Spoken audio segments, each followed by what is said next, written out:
Welcome to The Explainer. Today we're breaking down the rules that keep you safe, FDA regulations. Well, how do we know? It all comes down to the Food and Drug Administration, the FDA. So their main job to make sure the stuff we use every single day is actually safe. And this isn't just about paperwork. This is a framework that protects millions of people's health.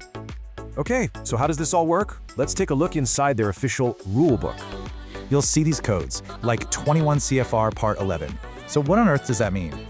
Basically, it's just a filing system for all the rules on food and drugs. That's it.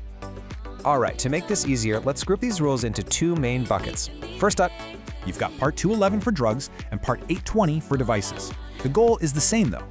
Part 820, for instance, demands a device master record. It's literally the recipe for making the device. But it's not just about making things. How you manage the information is just as important.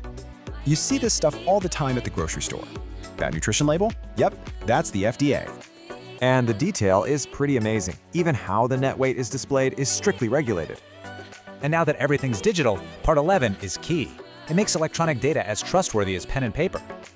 It means every e-signature has to be unique, secure, and permanently tied to that specific record.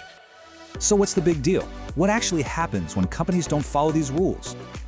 Well, history is full of examples where things went wrong, leading to really serious public safety issues.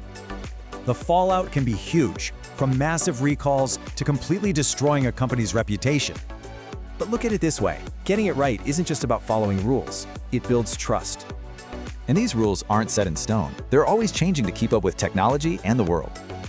Which makes you wonder, as technology gets faster and smarter, how will these rules evolve to protect us?